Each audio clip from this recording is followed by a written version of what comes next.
Okay. Assalamu alaikum. Good afternoon. Good evening, everybody. I'm so pleased to be with you again and again. And this is the session about the SDG number 4 related to the quality education. I'm so pleased to be with you, and I want to welcome you all and welcome our speakers, key speakers for today. I want to welcome Dr. Professor Monzer Zayoud and also Professor Liswan and Raja Khadija.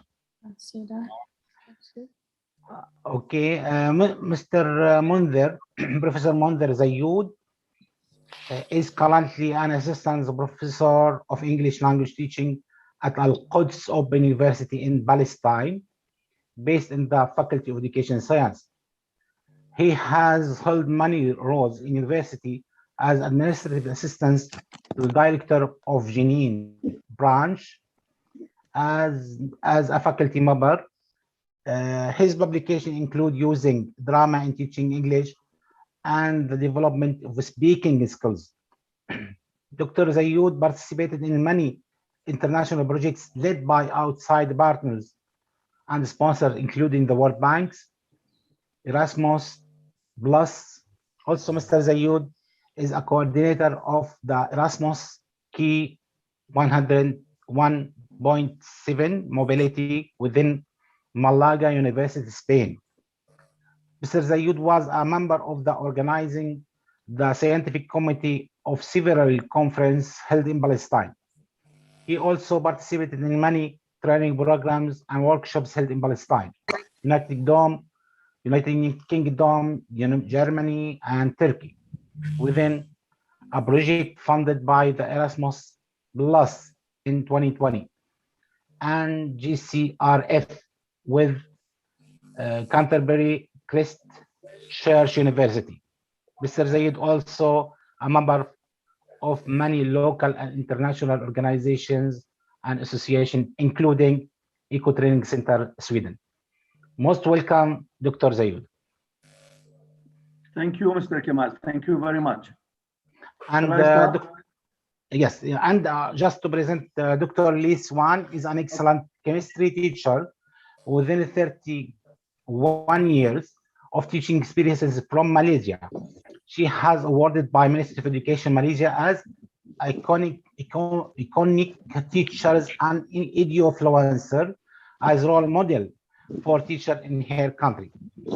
She also received an international recognition, 75 top educators from all over the world in Microsoft Teachers Appreciation Legacy Projects, Global Teacher Award, and the first place Best Science Teacher in Southeast Asia.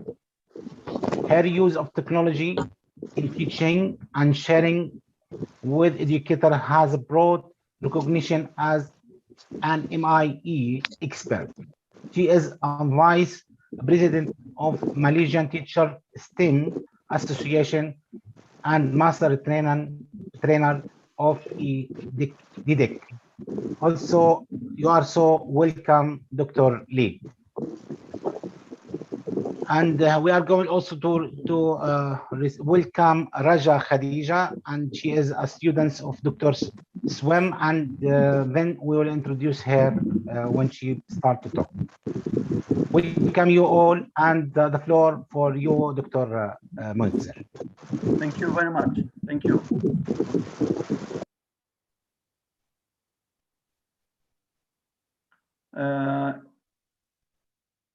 Is my visible?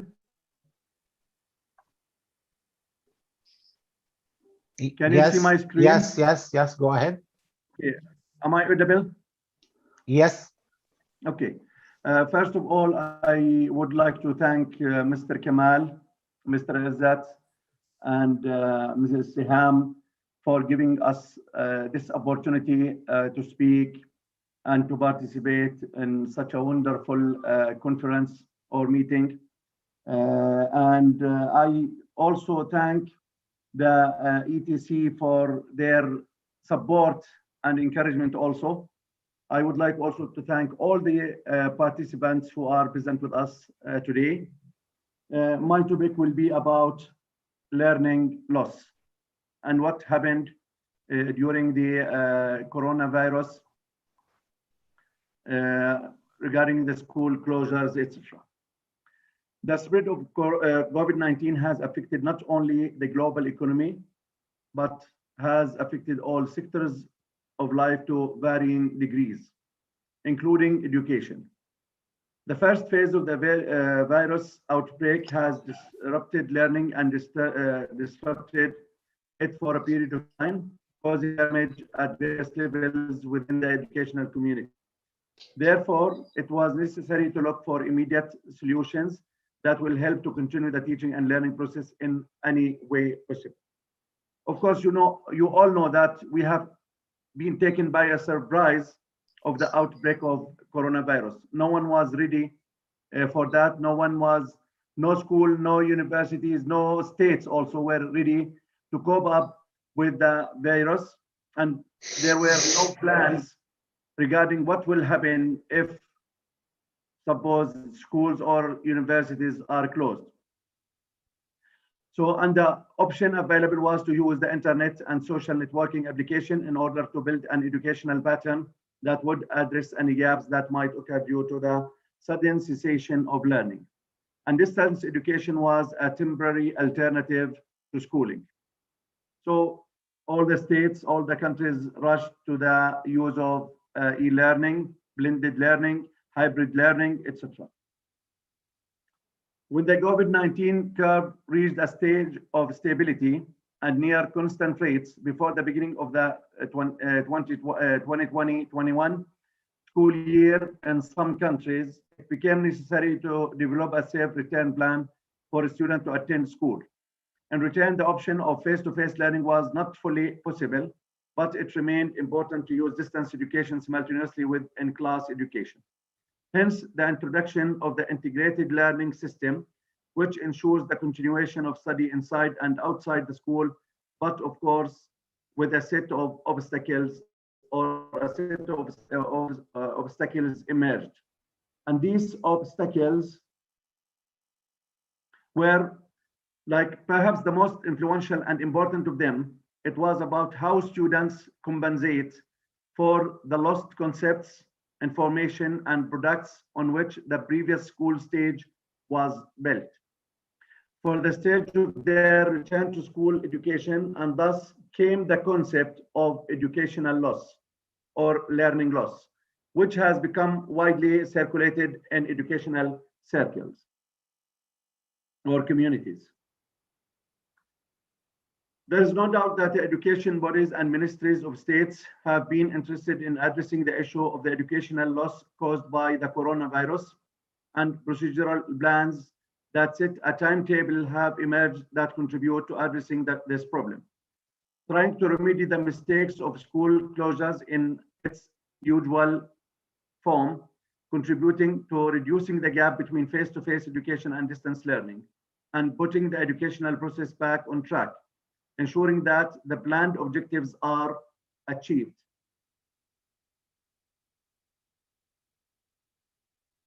The phenomenon of educational loss, also known as learning loss or school wastage, is one of the most serious issues confronting the educational sector in various parts of the world.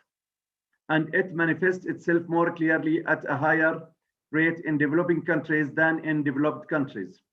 And the phenomenon of educational loss has manifested itself strongly in most parts of the world during the corona pandemic and the long-term closure of schools and colleges that preceded it, as well as the shift from face-to-face to remote education without enough preparation and readiness at the outset of this shift. As I said, no one was expecting that, no one was ready, and no governments, no schools, no universities were ready for the receiving of this pandemic, or how to behave, or how to do after the outbreak of this pandemic. Because of the seriousness of educational loss, those responsible for the education sector and educators must carefully consider how to find effective tools to measure the percentage of educational loss among learners and how to work to reduce it. Keeping in mind that educational loss has a variety of causes as well as numerous damages and negative repercussions on both the individual and societal levels.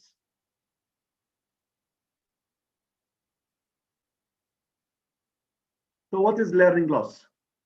Some refer to the learning loss by talking about the amount of time, effort, and money that have been allocated and spent on the educational process without reaching the minimum required results. So it's combined time, amount, effort, money, etc., that we allocate for and spend for the educational process, but without achieving the goals or the minimum required results. The focus is on what has been lost or wasted of material and or human resources allocated to the educational process without this leading to the desired learning taking place.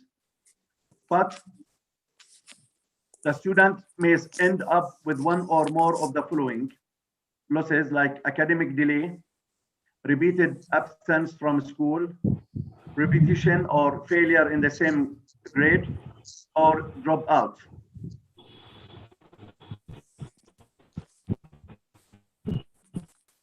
Al-Ramahi defined learning loss as a term that expresses the general or specific loss of educational knowledge and skills and its repercussions on students' subsequent academic progress.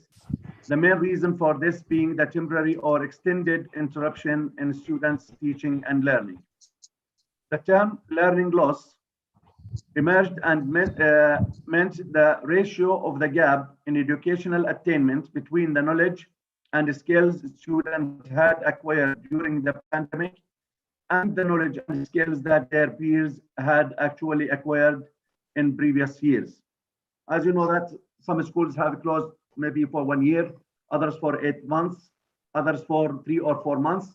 And the academic loss was sometimes very high, sometimes very low. It depends upon the country or the state and how they have tackled the pandemic. So this is what like academic loss means. The ratio of the gap in educational attainment between the knowledge and skills students had acquired during the pandemic and the knowledge and skills that their peers had actually acquired in previous years. Others define it as it is the learning outcomes that were planned and not achieved despite the resources. As you know, that it was in March 2020, I believe, that schools and universities start to be closed in all over the world. And before that, states and governments were having their budgets, having their plans for the schools. So it is the outcome that were planned and not achieved despite the resources, time, human effort, and money allocated to facilitate the educational process. It is the learning gap that is what has been lost or wasted in students' learning. Thus, the planned learning outcomes were not achieved. That is the gap between the reality of what the student had learned and possessed and what he should be able to do in his current class for various reasons, such as the lack of education or its occurrence in an ineffective manner or dropout or for academic delay. Not going to school or being forgetful. This means that there has been a waste of financial and human resources.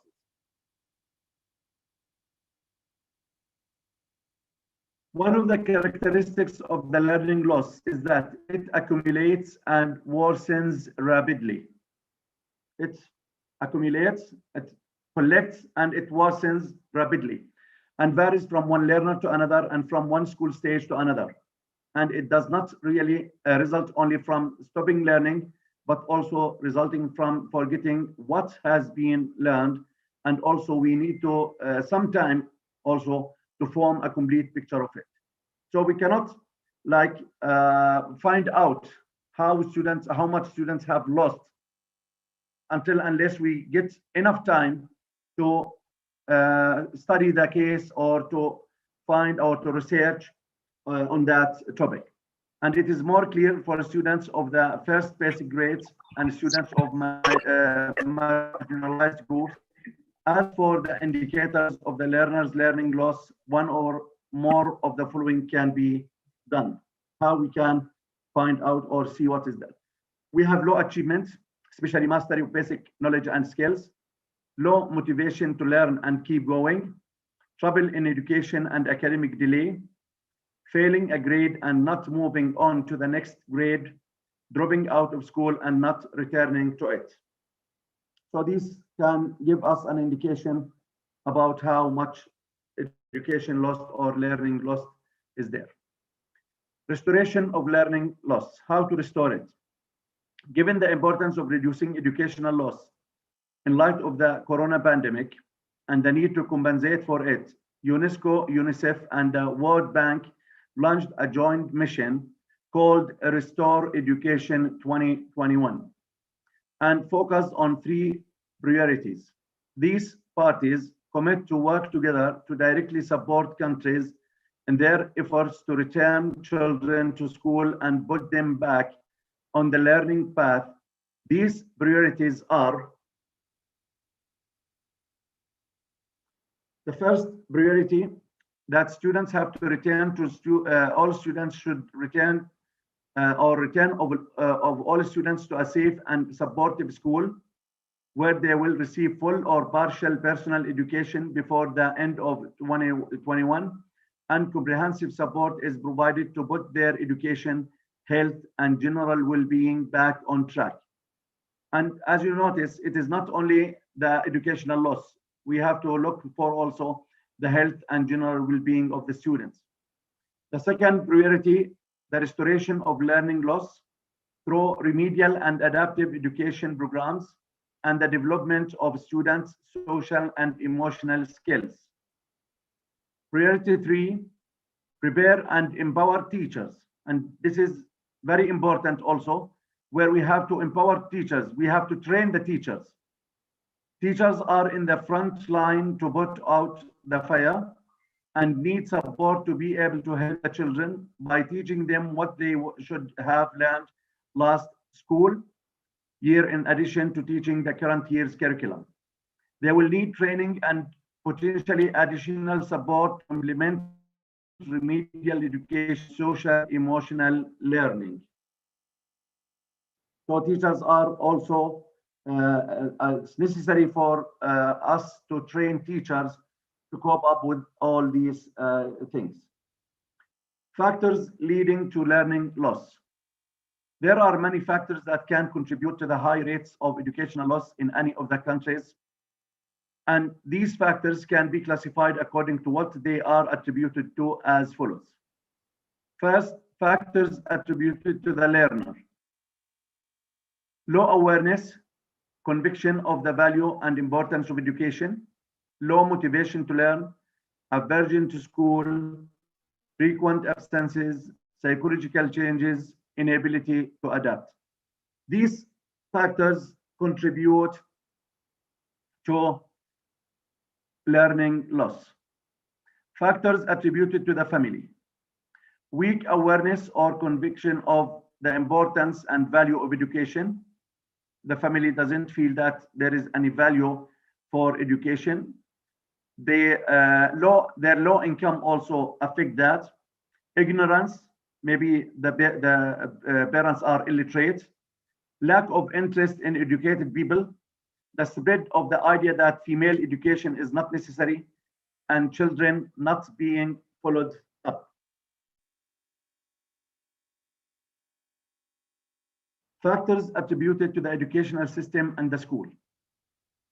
The low quality of the educational process provided for several reasons, including the inappropriateness of the educational curricula and their incompatibility with the interests, needs, and characteristics of students, the weak effectiveness of teaching methods, or the low skills of teachers and their negative attitudes toward education and the transformation of learners, the absence of a safe and stimulating educational environment, neglecting educational gaps, poor suitability of educational alternatives such as distance education, neglecting students' conditions and needs, weak relationship with factors attributed to society, the low economic level of the state and the accompanying low income, poverty, and spread of unemployment, high school costs, and the lack of free education, all these also contribute to the learning loss. Factors attributed to emergencies. These emergencies include disturbances, the spread of diseases, the occurrence of disasters, whether natural or man-made, as well as crises accompanied by absence from school and the suspension of the educational process for long periods and forgetting what was learned before they occur.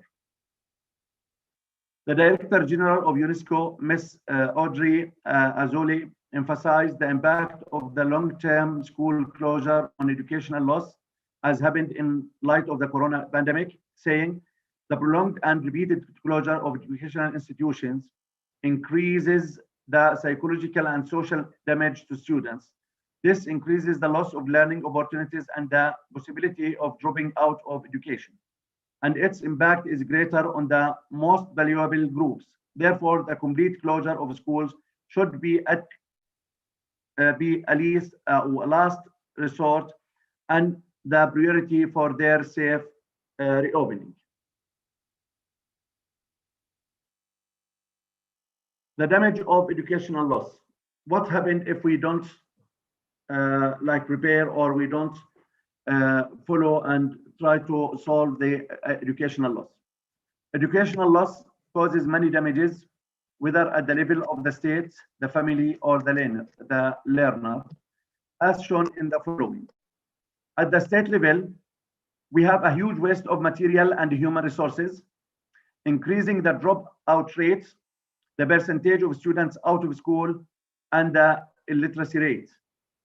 High repetition rates in the educational process, unemployment spread, low economic growth of countries, lack of development, and keeping pace with the current era. Crimes increase due to people's lack of awareness.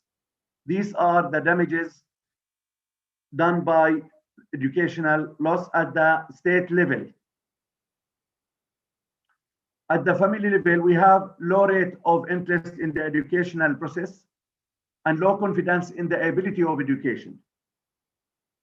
At the level of the learner, dropout from school, repeated absence, loss of interest in learning, academic delays and unachievement, failing in the same class or the same grade, loss of confidence in education and its value. In addition to the harms outlined above, learning loss and reduced enrollment are likely to cause significant delays in achieving the United Nations Sustainable Development Goal of ensuring universal primary and secondary education by 2030, not to mention raising costs and trying to provide students with the help they need to make up for what they need to compensate what they have missed. So this is the important thing here, that such harms done by the learning loss may delay the achievement of the United Nations Sustainable Development Goal, because when the United Nations has formed these SDGs and they have put in the 2030s as a target, they have never thought of such a pandemic to spread out. So such things might delay their fulfillment or their achievement of the goals they have put for during that time. So the full impact of this unprecedented global shift to distance learning is likely to continue for years to come. For students who lack the tools and the teachers, and they need to achieve academic success, the results can be devastating. Some may leave school early, others may lack the skills they need to advance to the next level of learning. Although formal educational attainment is only one component of success in life, it is closely related to higher earnings and better life outcomes. Moreover, The demand for advanced skills and degrees is increasing.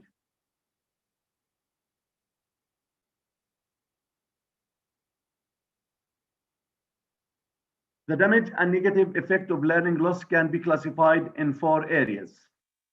First, social. Second, psychological. Third, educational. And fourth, economic. At the social level, we have social problems, exacerbation of disparities between applicants, low respect for values. At the psychological level, we have mental health decline, low motivation, low self-confidence, and low self-esteem. At the educational level, we have decline of knowledge and skills. Economic, we have less gain and a lower standard of life in the long run for the learner and the delay in society. How to reduce learning loss?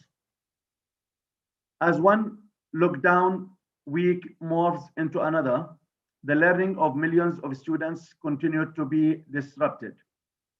UNESCO figures show on average 2/3 of an academic year has been lost worldwide due to COVID-19 school closures. The learning loss is enormous. The question now is in everyone's mind is, how do we help students who have fallen behind to catch up? One way of addressing this crisis might be to repeat the entire academic year, as some are calling for. The government in Kenya has already decided to do just this, believing that having students repeat the entire year puts them all on equal footing. Another approach is to reduce and synthesize the curriculum so that students are able to focus on a few subjects and learn them well, as Orissa in India and Ontario in Canada have done. Bangladesh has announced its recovery program, which includes an abridged syllabus for the next 2 years, focusing on key subjects such as math, Bengali, English, and science in secondary schools. Catch-up and remedial forms of education have been the focus of much discussion over the past several months, but what type will these be and how much will they cost? According to a joint McKinsey UNESCO toolkit, there are 2 ways to look at this. The first is to allow students more time to learn. This could be through summer classes, weekend catch-up, or adding extra time at the end of the day. In the Philippines, for example, school runs summer classes in 2020 to recover time lost. Dr. Monzer, 2 minutes, please. Okay. A second approach involves dedicated attention through smaller breakout groups or one-to-one tutoring for the most disadvantaged learners.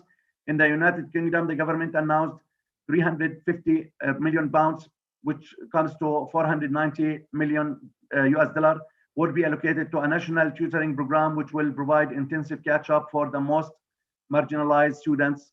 In Ghana, the Schools for Life program uses peer tutoring to increase students' progression through school. In Italy, the government has already implemented a program in middle school where university students volunteers to tutor disadvantaged students one-to-one. The impact so far has been positive. Teachers are seeing growth in students' academic performance and improved socio-emotional skills and psychological well-being, especially among students from immigrant backgrounds. Accelerated education programs, which condense several years of schooling into a few months, is another option. These programs were established for children who have had their education interrupted or never started due to conflict, poverty, and marginalization. In Ethiopia, the speed school model condensed the first 3 years of primary school curriculum in 9 to 10 months. In Nepal, marginalized girls from the Musahar community, which has untouchable status, participated in a 9-month accelerated education program that helps them catch up. Over 80% translation into mainstream school.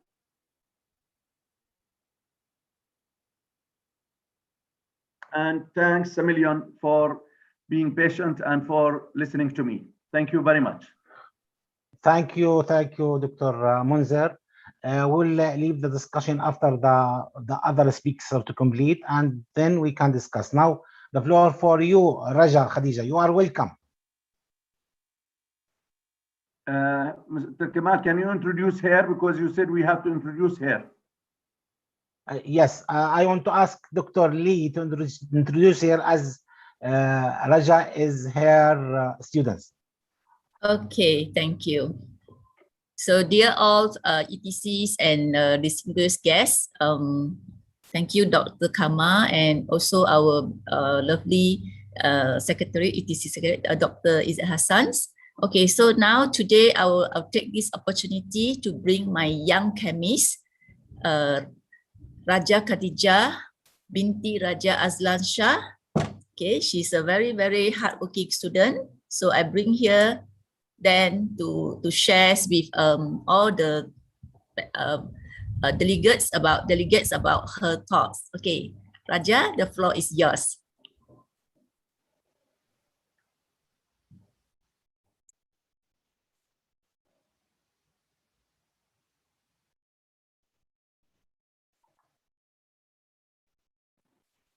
So can you hear me? Yes. All right.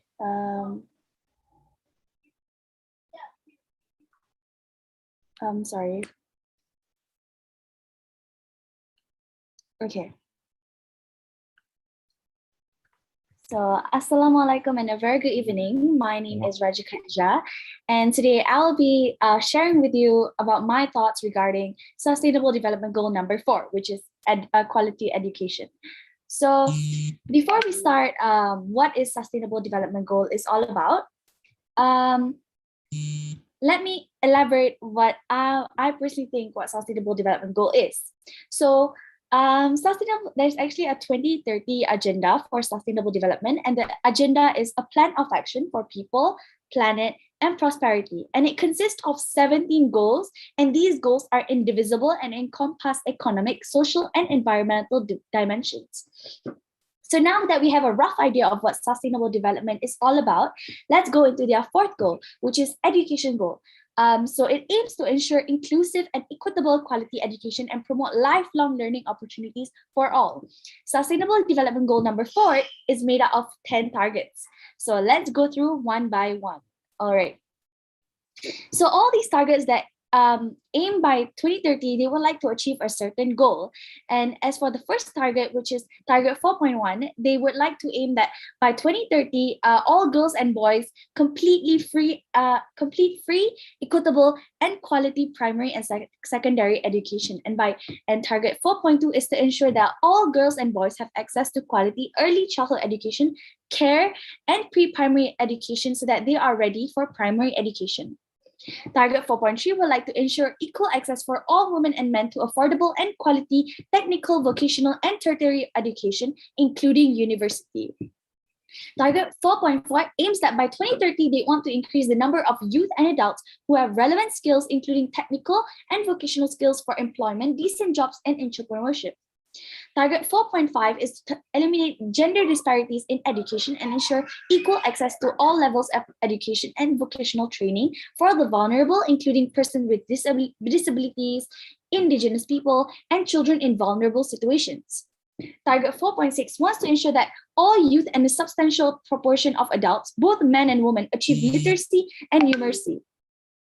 Target 4.7 is ensuring that all learners acquire the knowledge and skills needed to promote sustainable development, including, among others, through education for sustainable development and sustainable lifestyle, human rights, gender equality, promotion of a culture of a peace and nonviolence, global citizenship, and culture's contribution to a sustainable development. And next is target 4.A, which is building and upgrading education facilities that are child, disability, and gender sensitive and provide safe, non-violent, inclusive, and effective learning environment for all. Target 4.B says that by 2020, substantially expand globally the number of scholarships available to developing countries, in particularly least developed countries, small islands, developing states, and African countries for enrollment in higher education, including vocational training and information and communications technology, technical, engineering, and scientific programs in developed countries and other developing countries.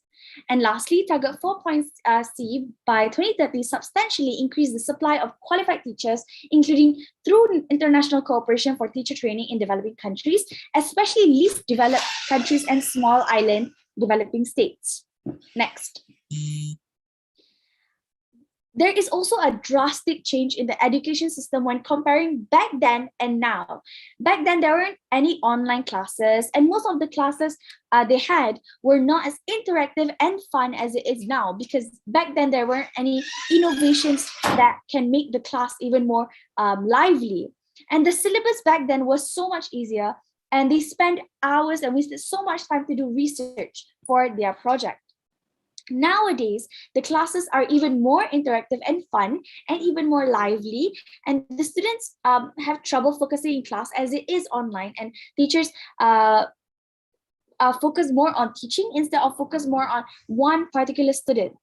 And the researching is way easier and saves plenty of time, and more presentation work is given, and it's easier to do presentation work. And group work is also increasing by a lot. And also, we're talking about advancement, technology advancement. There are the revolution nowadays moves more toward the technology side. And because of that, students of SBU have actually joined many competitions and created many innovations to help problems that we are facing nowadays. Simple problems, but can be helped. So these are the examples of innovations that my team has created. And many other teams in SBU have actually created even more cooler and better ideas, which you can actually check it out later on.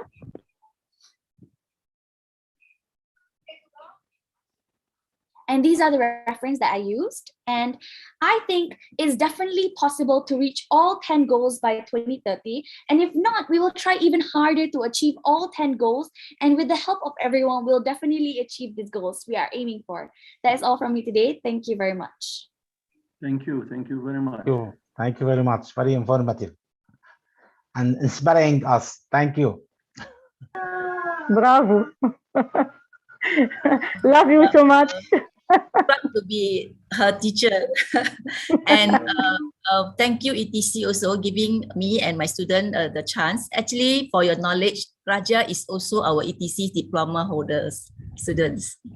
She and a few students joined our ETC's diploma program and graduated.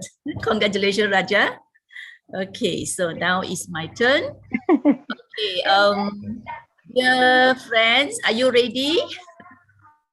Okay, now it's my turn. Let me share my screen.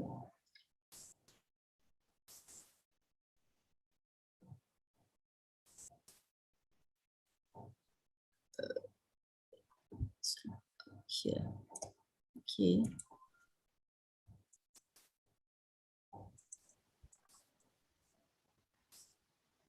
Okay, so you can see on the screen, there's me, yeah, Lisa Im, ETC Malaysia coordinator, and also my lovely student, Raja Khatijah. And today I fix my small topic will be, I will bring you to my chemistry classroom story, okay? So I think I need to repeat what is SDG for quality educations, so that keep in mind for us. Okay, so the target for SDG for quality education will be, the target is to ensure inclusive and quality education for all and promote lifelong learning. So educators, these are our responsibility, and students as well. Okay, so according to the research, 57 million children remain out of schools. When I see this data, I feel very sad. Okay, I'm sure that all the educators also agree with me. So what can we do, or what can we contribute to reduce this number, 57 million, right? Okay, so for me, the quality of education is not an option. It's the one that everyone must achieve. Okay, we cannot delay to achieve the quality of education. So I would like to invite all of you. I already shared the link, the Padlet link. So please put your voice on the ETC's Padlets about this SDG for quality educations. Okay, no matter how I turn, it will come back the 4 quality educations. Okay, so before I move on, so let's see the power of education. So what are the power of educations? So for me, I think you also agree with me, education is the key for having better lives. Education empower people to live healthier and also more sustainable. Education helps reduce inequality, reduce education's gender equality, changes attitude to empower women. Education contributes to more peaceful society. Education breaks the cycle of poverty. Education contributes to peaceful. Education, individual well-being. SDG goals number 3, goal good health and also well-being. And lastly, education enables upward social economy mobility and is a key to escaping poverty and also zero hunger. So I believe everyone agree with me. Education allows many other sustainability goals. So as you just now we have seen many. Okay, we have about 17 goals. I think the education part is the one that can cover all the can promote or can help us to achieve faster the others SDG goals.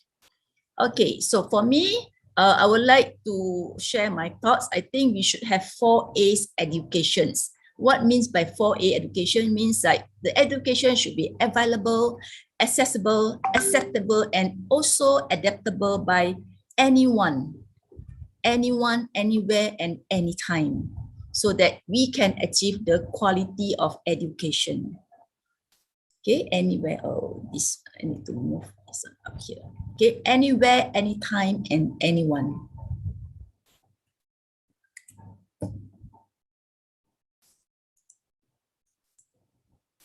Okay, so now I would like to bring you, I'm a chemistry teacher, so I'll bring you to my chemistry class, my chemistry classroom. Can you see here this video showing you the atoms of the molecules? Yeah, the molecule might be the protein, maybe the phosphoric acid, or maybe the carbohydrate that in our body.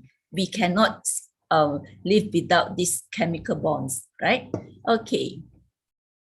So next, so I'm a chemistry teacher. So chemistry is actually a subject involving experiments, theories, formulae, numerical problem, explaining chemical reactions, cause and effect, and etc. So as a chemistry teacher, how can I provide the quality chemistry learning to my students in virtual learning due to the COVID-19? There's a hard time for me last year, but this year I think I will be more confident to deliver my class. So it's time for change. So according to Fuller's, educational change is actually depends on what teachers do and think. It is simple and is as complex as that. Okay, so in my country, my Ministry of Education already they give us the teachers' rules. So for all the teachers, we should have in our class, we should have achieved these 6 roles. Number 1, teacher as a planners, teacher as a controller, teacher as a mentors, teacher as a motivators, teacher as a evaluators, and also we need to create the opportunity and also the anything fun in the class so that we will have students as active learners. So we don't want teacher active, teacher do everything. Students just listen and copy down the notes. That is not the way 21st century students should receive this kind of teaching and learning. So teacher need to change, to come out from the comfort zone. Okay. Next, so here I would like to share with you with some of my classroom activities. So my teaching online, teaching and learning now is 100% fully virtual, and sometimes I do online, sometimes offline, but online will be more compared to the offline approach. Okay, beside that, using example of real life activities, materials that students can get at home to run simple experiment is very, very important, so that this will lead students to understand more about chemistry or chemical reactions. So beside that, to make learning more fun and more meaningful, so I always use my approach like problem-based learning, project-based learning, flipped classroom, and others lah. So some of the example, for example, compare the effectiveness of cleansing action between the soap and detergents. Because soap and detergent, I'm very sure that every family will have the soap and detergents, but this is part of the syllabus in the chemistry. So beside that, because the student cannot conduct experiments, so sometimes I will record some videos so to show the students, or maybe I will choose the best video and suitable video from the YouTube. So beside that, gamification is also one of my favorite in my classroom. So yeah, to conduct the online teaching, the virtual teachings, I 100% depends on the digitals. So on the screen, here are some of the digital tools that I use in my classroom. So why I use this? Because I can use these digital tools or platform to conduct my classroom management, assessment, by use a lot of quiz like Quizzy, Kahoot, and so on. And beside that, using the digital also can embark the 4C skills. Okay, the gamifications, the IR. So beside that, now I try to use the Minecraft in my class. So for example, recently I just conduct one project, group work project. So my students, they built a green building by using the Minecraft. You can see even in the virtual world, they can communicate each other. You can see if it's a teamwork, they can build a green building. You can see them, they can discuss here. So here we can embark creativity, collaboration, communication, also critical thinking. The 4C education here. And this is me. I also join them in the virtual world. So I take the photo, and students also can do this as their portfolio. Okay, the other example, as I say, I use the real life activity. For example, I'm sure that everyone know about the pH is the one that used to measure either acidic or alkaline or maybe neutral. Okay, so I'm not going to teach you the chemistry, but I just get you interest about the chemistry. Okay, so sometimes like more simple one, if you want to test either acidic or alkaline, we use a litmus paper. So I give my student one home-based learning. So they make the DIY litmus paper by using A4 paper. So this is one of the example of my student. They actually can use the corbits, but this student, they use turmeric. In Malay, we call kunyit. In Malaysia, we call kunyit. So you can see them. Okay, with their creativity and design, they actually can produce, okay, or compared to this is the commercial litmus paper, but now at home, they cannot use this. They can make their own litmus paper, and then they can test. Okay, for example, they don't have acid, they don't have real acid or alkali, but at home, they have vinegar, they have salts, they have soap. Soap is actually alkaline, so they can use this and test the function of their DIY litmus paper. Okay, beside that, okay, just now Raja also mentioned about the innovation. She is one of my innovator, okay, in my innovator teams. So you can see here, this is some of the competitions that even though is school closed, but student, if we give them opportunity, the teacher guide them as a mentor, motivator, I think our student will achieve the quality education and actually can achieve beyond the classroom. So beside that, I also have built the school community. For me, 100%, I strongly agree that school community is very, very important. The educators should work together. So for this, I make the teacher training also should be continuous through the professional development or the PLC, professional learning community. Okay, beside that, teachers should also dare to try new methods. I always try. I learn 2-3 days. After that, the next lesson I will apply it in my class. And I will try a period. Is working, then I would share with my whole school staff so that they can use in their classroom. Okay, so and the other very, very important is teachers should get out from the comfort zone. We cannot use every day use the same technique. I think the student also will get bored. Okay, together we bring learning to our students. If we teach today's students as we taught yesterday, we rob them from tomorrow. This is by our very famous educator, John Levy. Okay, thank you. That's all of my sharing. Thank you very much, Dr. Lee, for this distinguishing and fruitful presentation. In fact, you reflect very important experiences about using SDG in the chemistry lessons, which we consider it as difficult to involve SDG in a chemistry lesson. Thank you again, and thank you, Raja, and thank you, Dr. Munzer. In fact, we have limited time for discussion, but even though I will give you some question given in the chat box. There is a question from Mr. Azzuddin. To what extent does distant learning affect students specifically in the sense that they have become more autonomous?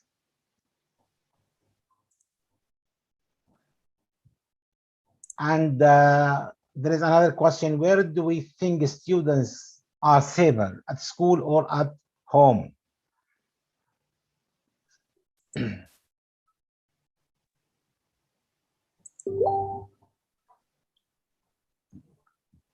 You got the question? What question? Sorry, I didn't hear. The first question, to what extent does distant learning affect students positively in the sense that they have become more autonomous? I mean, I can understand this as self-learning alone, or learn alone without sharing others in the same room. Sorry, I didn't hear clearly. Is that the question in the chat box? Yes. Okay. The other question, where do you think? I cannot. Can I ask the question? Yeah. Put it in other words. Yes, Mr. Okay, thank you. Good evening, everybody. My question is, it's true that the pandemic and the lockdown situation has ended up with school closures, and students have to study at home. Yes. When they're not in the classroom, how do you evaluate this? Is it positive in the sense that the students at home, when they study alone, when they use personal skills, is that a good way, a good path to be in long life learners and more autonomous? Okay, very good question. Thank you for asking. Okay, I would like to share with you actually for Malaysia, our ministry allow us either use a Google Classroom, we can use Microsoft Teams, and also we can use Apple application, but most of the teachers use either the Google Classroom or we use a Microsoft Teams. So actually Google Classroom and Microsoft Teams is very, very a good platform to connect the teacher and student, although virtually, okay? For example, for me, this year I 100% use Microsoft Teams. So when in the Microsoft Teams, there's a lot of the facility. For example, I can assign assignment to my student, and then they can return. They can return, and then I can mark, I can know their levels. Besides that, actually in the Microsoft Team is like our handphone. Okay, the student can ask, either they can call, they can message me. Okay, for example, let's say when during the class or after they turn in their assignment, okay, I find that, okay, maybe 5 or 3 students really very weak. So I can make a special meeting with the student. Just click the meet now, then we can meet them. Then the student can ask. In the small group, I think they were more open to ask the teachers. And then beside that, in my class, I actually I very strongly agree, and I always use the autonomy. Like always give the student autonomy. So it's like, for example, the assignment. For example, when they want to do the assignment, they might be use. I say it's not fixed. You can use whatever application. You can use a PowerPoint, Canva. You can use Powtoon, Google Slide. If you don't have all these things, you write on paper, okay, no problem. As long as you can send back to me. Okay, some of students, sometimes maybe their computer down, and then they write on the paper, they take photo and they send back. That is also another way.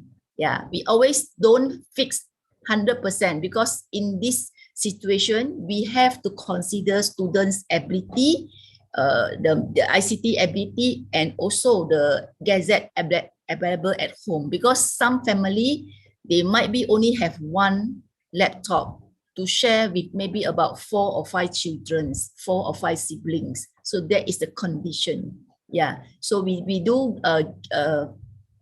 give and take. Yes, and normally when the assignment, I don't give them very short time frame. You give the student, or I will ask them, okay, this assignment, is it enough time? I give you 1 week. Everyone agree 1 week, then the student on time, they will return to you. Rather than we force them, you must turn in 2 days. Because beside my chemistry, they have other subjects. Like for example, my science student, they have, I think they have 9 subjects to tackle. Okay, is it answer your questions? I think, Dr. Thank you very much. Thank you very much. I think I have second part of my question, if you allow me, Mr. Kamal. Yeah. Okay. So most of us educators think that school is good. School is good for students. But some other people question this belief, and they say whether students feel safer at home or at school, especially in this time of pandemic, when students have a long time to stay at home, and many people have made comparisons between the students' emotional state at school and students' emotional state when they are at home. So I'd like our doctor to give her opinion about this issue, and thank you very much. Okay, can I answer, or Dr. Lee? Yeah. Yes, go ahead, Mr. Munder. Okay, if Dr. Lakin is talking about which is safer regarding like education, emotions, or regarding the pandemic. If you are talking about like learning and emotions, I believe schools is more safer than house. Because at school we are not teaching only subjects. We are teach life. We teach life. We teach emotions. We teach everything. So when the pandemic came and the schools were closed, our children, they were not feeling safe at home when they come for the first time to interact with virtual classes. Even though the teacher is there, they are contacting with him, but they won't feel the safety as they are in the classroom. So I believe the school is more safer regarding emotions, regarding learning and teaching than being at home. Thank you. Thank you, Dr. Munder. Thank you, Dr. Munder. From my side, I can say, as educator, I can say that what's happening in the world related to the pandemic 19 is a chance, an opportunity for these transformations in the education in general. So we have to take the benefits from both the on-site and online benefits to get the ultimate goals to be achieved. I mean, this transformation give us better tools, and enhanced tools can be utilized for the education. In this case, we can use on-site opportunities and the online opportunities. Mixing between them as a blended learning will raise the outcomes, the education in general. So we can consider this an opportunity, not a threat. And we are maybe lucky to do this. Dr. Kamal. Thank you. Yes. I can say that nothing can replace the teacher and his facial expression, his behavior, his way of talking to the students, his way of replying to their answers. No technology, nothing can replace the teacher. So agree completely. Agree completely, Mr. Munder. Students will be more safe if they are in their classroom. Agree completely, Dr. Munder. But we want to get benefits from both the on-site and the online. We can, we can, but we will be missing a lot. We will be missing a lot. And okay, we can utilize them, but many things will be missing.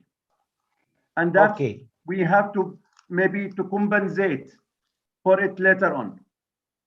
This is why I mentioned blended learning, not only online learning. Blended learning to use the opportunities in both tools, on-site and online. Okay. Right, but we have to give face-to-face more than like weightage more than like virtual or online.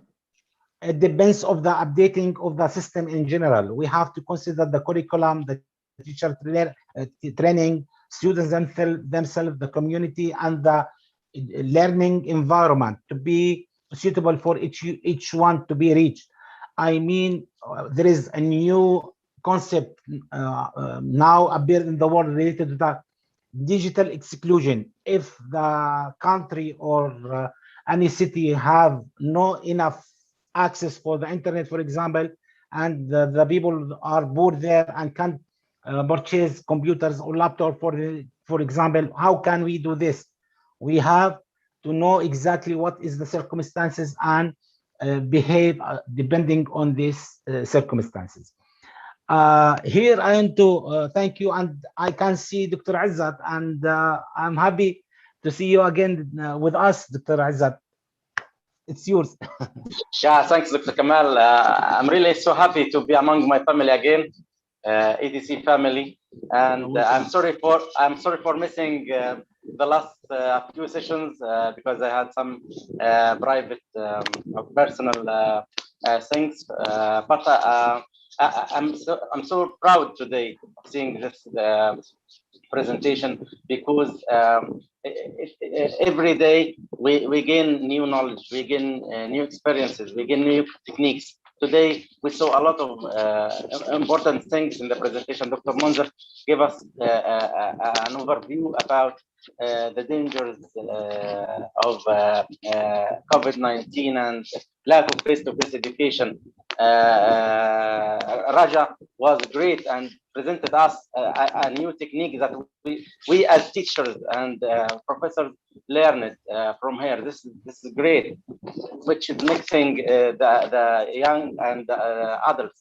And Dr. Lee, as always, she's distinguished with her style and training technique. So I'm sure that this is a great success that could be recorded for Dr. Kamal and Dr. Saham and for ETC and for all the family of coordinators from all over the world. I'm sure, or I'm proud to say today that we are really a distinguished group that presents something useful to all the members of ETC. We have really distinguished coordinators. We have really distinguished presenters. So thank you all, and please, I apologize for missing the last session, but I will confirm that I'll be with you, inshallah, in the next on the coming sessions. Thank you all. Thank you very much. You are welcome. Thank you, Doctor. And now the floor for everybody. If you want to ask the speakers, our guest speakers, please. If you have any question, just start. Dr. Kama, can I Yes, disturb go ahead. for a while? So all the participant, now I share screen. Can you see the Padlet? Yes. Okay. So maybe some of you is new to this Padlet. Okay, you see this page. You click the link, you will come to this page, and you see down here there's a red color button. You just click this red color button, and then you can write whatever things here. Okay, you can just type. You can take your photo also. Thank you. Okay, so if you want to take photo, you just click on the camera, then you can take photo and send here. So I would like to invite all the participants. Can you please write your voice on this this Padlet? Okay, you can put here, and then if you come here, you can light. Okay, you can change the colors. Okay, just try this quality educations. Okay. Okay. Thank you again, my dear colleagues, and I'm so proud to be with you in these sessions and other sessions, and I invite you to be with us in the other sessions, which we are going to broadcast next week. To date, we in the final, I want to thank you again, and I say we talked about the SDG number 4. To wrap up, Mr. Munder Zayed talked about the learning loss, and also Raja talked about her experience as a student for SDG number 4 and the informative and great presentation and experience from Dr. Lee. Thank you very much, and waiting you next week. Goodbye. Thank you very much. Bye. Thanks. Thank you. Thank you.